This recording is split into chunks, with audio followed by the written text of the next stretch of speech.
Muy buenas tardes, jóvenes. ¿Qué tal? ¿Cómo están comenzando esta nueva semana? Estamos ya en la última de julio, ¿verdad? Qué rápido se ha ido el tiempo. La próxima semana estamos ya en el octavo mes del año.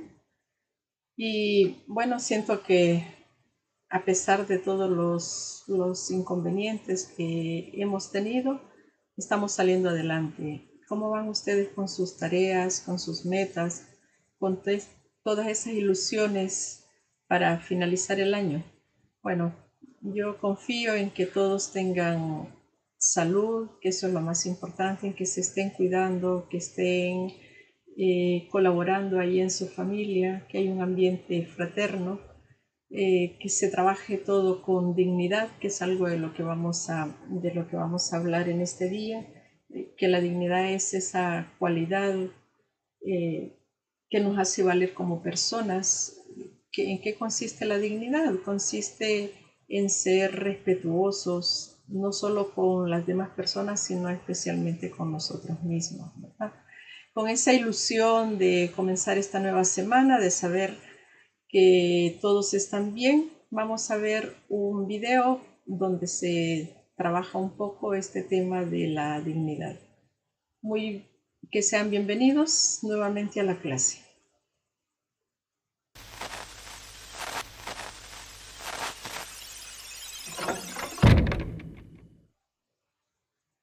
Esta es nuestra casa. Aquí estamos todas y todos viviendo en un planeta que gira. Nadie nos preguntó si queríamos estar aquí, pero aquí estamos, vivos, y por eso merecemos vivir con dignidad. Pero, ¿qué es dignidad? Contar con una familia biológica o escogida que nos ame y nos cuide. Tener la paz de una vida sin violencia social o ambiental. Y disfrutar de una casa segura que nos proteja y nos cobije. Gozar de la capacidad económica para acceder a una alimentación saludable y nutritiva. Tener derecho a una educación de calidad que no nos menosprecie, que valore nuestras diferencias y fortalezca nuestros talentos, para así conseguir un trabajo digno con una paga justa. Mas, sin embargo, cuando nuestras circunstancias, origen social, raza, nacionalidad, género, orientación sexual, apariencia u otras condicionan nuestro acceso a estos derechos, se nos está negando una vida digna. Esta lucha empieza en ti y en mí, reconociendo nuestro valor. Hay que exigir a los demás respeto por nuestra vida y nuestra dignidad. Nos toca a nosotros y nosotras luchar por nuestros derechos. Necesitamos acceso a la información y el conocimiento que nos garantiza justicia y equidad. No es fácil hacer valer nuestros derechos. Por eso debemos buscar alianzas, pues juntos seremos más fuertes.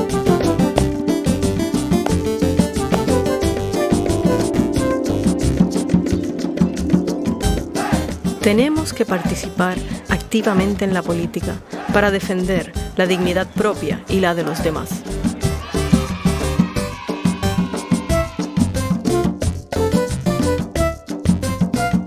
Después de todo, no estamos solos.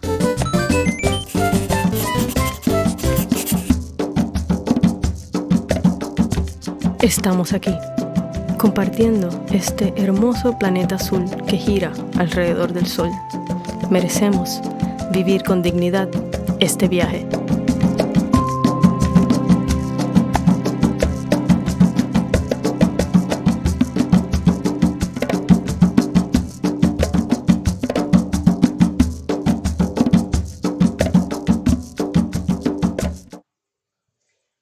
Bueno, continuando con el desarrollo de la clase, esta es la agenda que vamos a trabajar este día.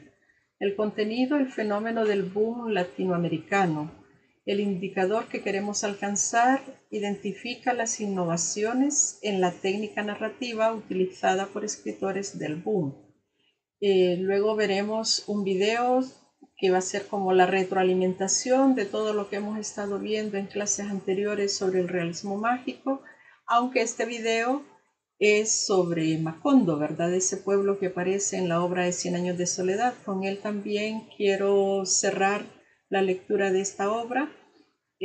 Muchas personas creen que Macondo es un pueblo de la ficción, aunque Márquez en algún momento mencionó que Macondo podría ser cualquier pueblo de América Latina. En la Colombia actual existe un lugar que se llama Macondo. Y encontré este video que me parece muy interesante, que además creo yo que aclarará las dudas o quizá complementará lo que ustedes leyeron en la obra de Cien años de soledad. Espero sea de su agrado.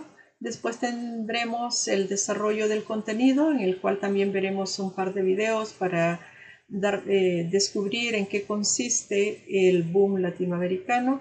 Y por último, la sección de preguntas y respuestas, ¿verdad? En la que ustedes pueden escribir en el chat las preguntas que ustedes tengan, no solo respecto a esta clase, sino también a las transmisiones que hace el Ministerio de Educación a través del canal 10 o cualquier pregunta realmente que surja, ¿verdad?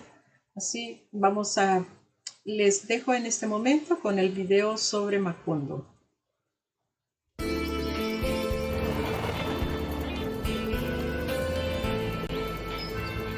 Un lugar llamado Macondo. La casa que levantaron los Buendía en Macondo fue calcada por Gabo de la casa de sus abuelos en Aracataca. Menos moderna que la de hoy, pero muy parecida. Aída García Márquez evoca los espacios en los que creció su hermano Gabo. Cuando uno está pequeño es como una esponja que todo lo absorbe. Gabo vivió con sus abuelos hasta los 8 años. Aquí están los abuelos, mira. Sí. Tranquilina. Tranquilina y Guarán y Nicolás Ricardo. Nicolás Márquez. Ricardo. Es que el hombre tenía puro mostacho de coronel.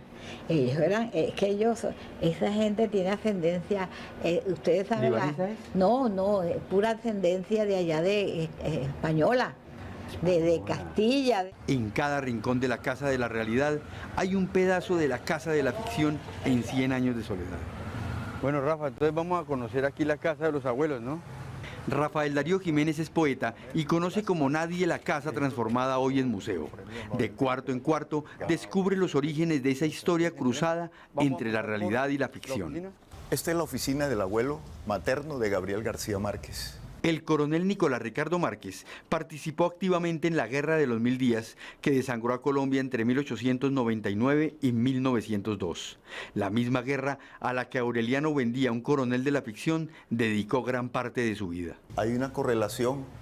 Todo lo suceso de la guerra de los 1000 días fue reflexionado, meditado en esta oficina y cuando pasaron al lugar de las tertulias. Ahí se aparecía el niño escuchando lo que el coronel y los exmilitares de la guerra de los 1000 días narraban, relataban exactamente. En 100 años de soledad y en la historia familiar de Gabo hay taller de orfebrería. Rafael, ¿cómo relacionamos este taller de orfebrería de Nicolás Ricardo Márquez con el taller del coronel Aureliano Buendía? El coronel Nicolás Márquez descendía de familia de orfebres, ¿no? Gente que trabajaba la platería, eran españoles, y él recibió ese conocimiento por herencia y se dedicaba en sus momentos de ocio a hacer estos detalles en la vida real. El coronel de la ficción, el de Macondo, pues en realidad lo hacía, pero donde Úrsula le ayudaba a colocar también los ojitos al pescadito. Se dice que ese pescadito era un símbolo de los liberales en un principio, era un dije que se colocaban en el pecho. Y entonces dice... Aída García Márquez recuerda ese espacio de la casa del que los nietos salían premiados. Había una fragua y había todos los elementos para manejar el oro. Eso era... O sea, Gabito fue testigo también de la elaboración de esas... Para esa época ya mi abuelo ya no hacía tantas cosas, pero cualquier cosa que hacía era para los nietos. El centro de la casa está cruzado por el corredor de las Begonias, que fue destruido varias veces por el barullo cotidiano de los visitantes de la casta Buendía. Allí también sonó la música del amor en 100 años de soledad. Son muy recurrentes las visitas de Pietro Crespi, el italiano que trajo la diversión a Macondo. Pues él aquí visita a Amaranta, a Rebeca, que las pretende, y que ellas tienen un celo, ¿no?, de favoritismo para ver con cuál se casaba. A la hermana de Gabo, el corredor le llega a la memoria con las largas disertaciones que allí acontecían y con el olor de las begonias. Ese era el lugar primero por el jardín, segundo porque había un jazminero que siempre por la tarde olía delicioso. Y entonces ahí cuando la gente llegaba, ese era el lugar donde se recibía la gente. El comedor donde el niño Gabriel García Márquez escuchó las historias del abuelo Nicolás y los cuentos mágicos de la abuela Tranquilina también es una clave en la historia de los Buendía. El comedor de la familia Márquez Iguarán tiene mucha relación con la novela 100 años de soledad, sobre todo al apreciar este fruto. Pues en 100 años de soledad, Mr. Herbert, el gringo que probó un racimo de banano, se lo comió todo el racimo, fue cuando decidió generar la empresa de las bananeras, ¿no? Que tantas desgracias y también alegría le trajo Macondo, ¿no? Sí, pero fíjate que aún la gente sigue extrañando a la compañía bananera. Se pregunta cuándo volverá. A pesar de la masacre. A pesar de la masacre. La casa de hoy está llena de mariposas amarillas de alas artificiales. Hay que recordar que Macondo entró en un estado de bonanza. Entonces el amarillo simboliza la riqueza, ¿verdad? Esas cosas. Pero hay algo más en la novela, 100 años de soledad, y es el personaje Mauricio Babilonia, por cuya cabeza revolotean cantidades de mariposas, ¿no? Los baúles empolvados, el árbol del patio, que se parece al castaño en el que amarraron al viejo José Arcadio, y la casa de los indios, que sigue siendo la misma del Gabo Niño, cuentan al tiempo dos historias. La de los Márquez Iguarán y la de los Buendía Iguarán, una vivida y otra imaginada por Gabo. Él todo eso lo fue reuniendo y de ahí de todos esos personajes y toda esa gente que entraba, las que llegaban, el servicio, el que salía, él se daba cuenta de todo. Entonces de ahí seguramente que salieron los personajes de 100 años de soledad. Lo dijo Gabo, la vida no es la que uno vivió, sino la que uno recuerda y cómo la recuerda para contarla.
Bueno, ya vieron ahí brevemente un video sobre lo que sería teóricamente el boom latinoamericano, ¿verdad?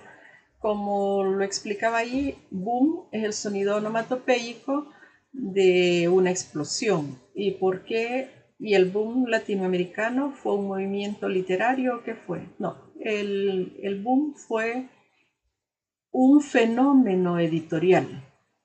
¿Cómo así? Un fenómeno, sí. En la Europa entre 1960 y 1970 hubo una explosión de la literatura latinoamericana donde las obras de autores, como hemos visto en la presentación, como Márquez, Vargas Llosa, Juan Rulfo, Carlos Onetti,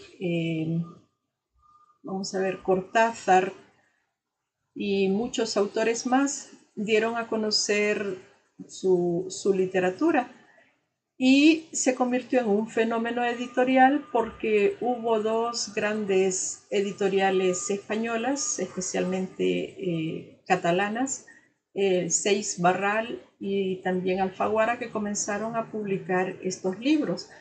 Y la gente comenzó, los lectores europeos comenzaron a comprar esas novelas, esos libros, y dicen, ¿verdad?, que se acababan como pan caliente.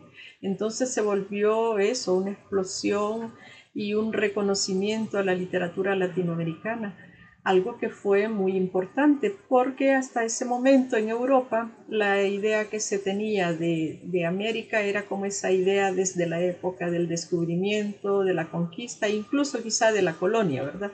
Se creía que América era como un paraíso exótico donde todavía los indios, como se nos llamaba, ¿verdad?, de la época de Colón, quizá usábamos taparrabos. Y bueno, no significa que nos vieran quizá mal, pero se creía que eran países quizá todavía no tan desarrollados, aunque el desarrollo, si lo vemos desde otra perspectiva, es un término muy amplio, ¿verdad?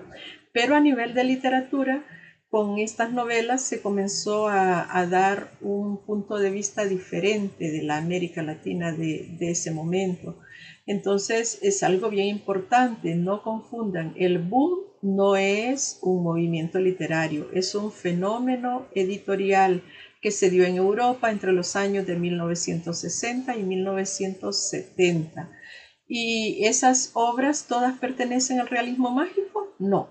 Hay novelas de esas, porque fue principalmente la narrativa, ¿verdad?, la que explosionó en ese momento. Muchas de esas novelas pertenecen al realismo mágico, sí. Hay otras que pertenecen al realismo americano.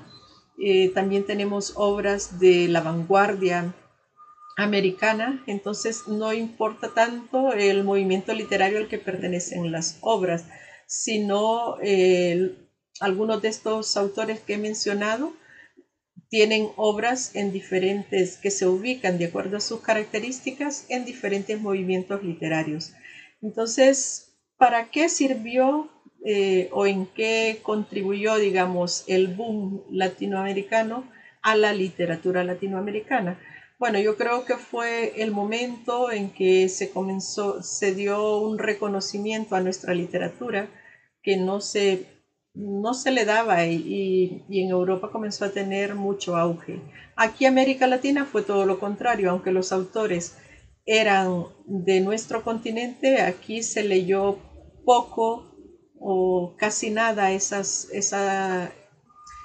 libros. En primer lugar, porque esos libros reflejaban la realidad de nuestros países, que era una realidad de dictaduras, una realidad también de mucha, como les dijera, de injusticias sociales, una realidad en cierta medida también de marginación social. Entonces, en algunas de esas obras estaban hasta prohibidas en nuestros países, ¿verdad? Las hemos comenzado a leer ya más que todo en este siglo, quizá a finales del siglo pasado, o en países como México, donde también se publicaron muchos de esos libros, quizá ellos las conocieron o las leyeron antes que nosotros. Entonces, la importancia del boom consiste realmente en eso, darse a conocer. Bueno, de hecho, la mayoría de estos escritores están en el extranjero. Muchos de ellos viven en España, viven en Francia, porque a raíz de los problemas sociales y políticos que hay en nuestros países han tenido que irse al exilio, ¿verdad? no podemos perder de vista que ¿cómo se llama? Este momento que ellos plasmaron en sus novelas tiene que ver mucho con la cuestión política y revolucionaria de ese momento. Se tiene como punto de referencia dentro del contexto la Revolución Cubana en 1959, y a raíz de la Revolución Cubana, todos estos escritores que les he mencionado, la mayoría, o creo que todos en general, su ideología era una ideología de izquierda, ¿verdad? Luchaban por la justicia social, por los cambios sociales en estos países. Entonces, la Revolución Cubana va a ser el punto de partida. Si Cuba pudo ganar una revolución, a partir de ahí, todos los países comienzan a luchar, ¿verdad? A luchar por también obtener esa libertad, entre comillas, podríamos decir, o esa libertad utópica que los pueblos latinoamericanos han tenido a través de las décadas e incluso de los siglos. Y a raíz de eso también Estados Unidos se va a poner en contra, va a comenzar a bloquear las economías, a bloquear muchas cosas en nuestros países, ¿verdad? Entonces hay una lucha ideológica que está de trasfondo en todas estas novelas. En el 79 se da la Revolución Nicaragüense, o sea, 20 años después de la cubana. En 1970 en Chile había ganado Salvador Allende, el primer presidente de izquierda que llegó a la presidencia a través de votaciones. Entonces hay toda una situación política de contexto, de trasfondo en estas novelas. Veamos otro video para concretizar un poco más en sí en lo que consiste el boom y los representantes que hay en él, ¿verdad?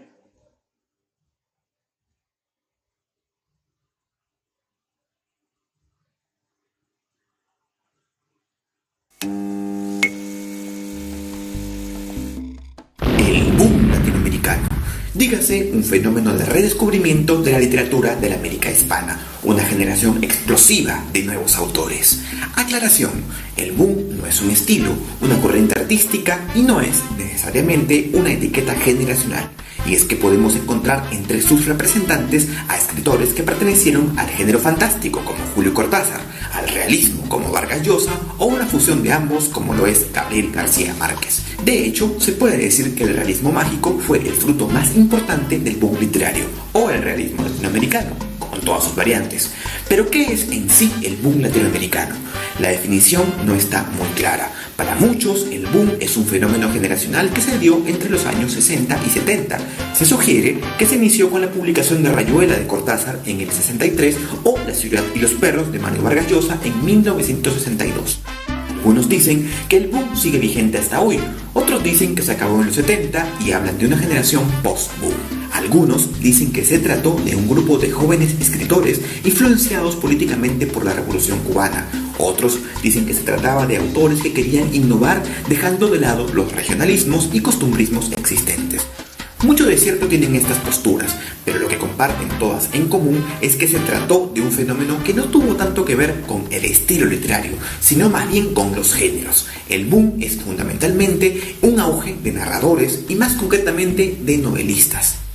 Y más aún, fue un fenómeno protagonizado por escritores latinoamericanos exiliados en Europa, principalmente en París, que para ese entonces, como ahora, era el sueño de escape de todos los jóvenes latinos con aspiraciones artísticas. De todas maneras, este conjunto de escritores migrantes además tenían algo en común, y es que siendo intelectuales de la época y movidos por el influjo de la Revolución Cubana y las tendencias socialistas de la época, algunos de ellos fueron llevados a Europa para distintas actividades proselitistas que sirvieron de excusa para quedarse por estos lares, tal como lo comenta Mario Vargas Llosa en su libro Las travesuras de la niña mala, o bien el título, por favor, el libro es buenísimo.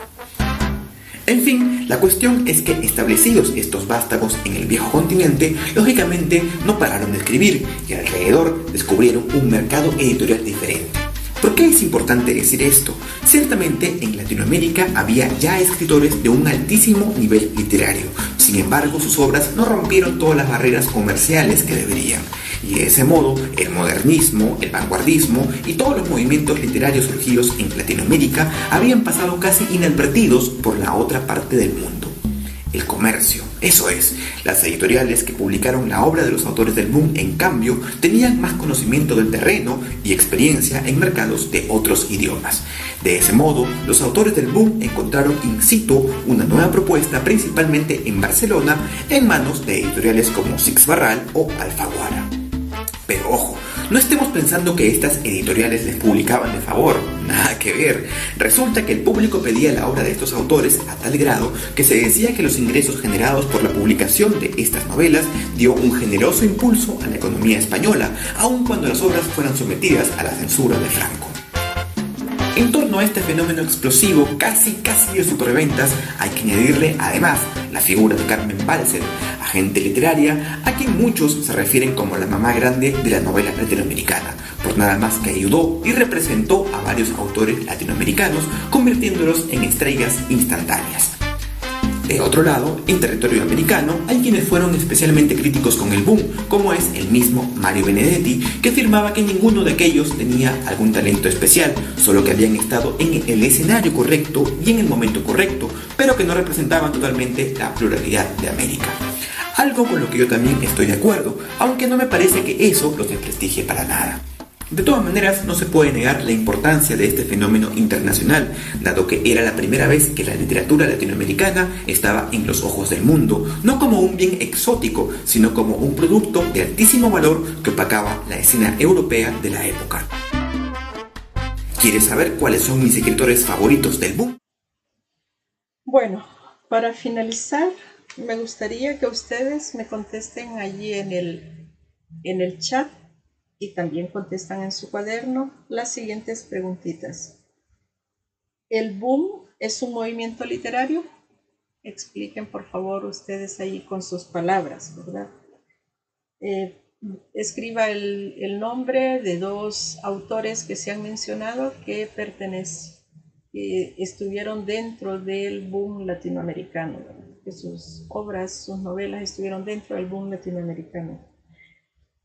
También me gustaría que escriban cuál fue la obra o la novela más representativa de los siguientes autores: Mario Vargas Llosa, Gabriel García Márquez, Juan Rulfo y Julio Cortázar. Y además esta última pregunta tiene que ver con el video que disfrutaron ahí de Macondo, ¿verdad?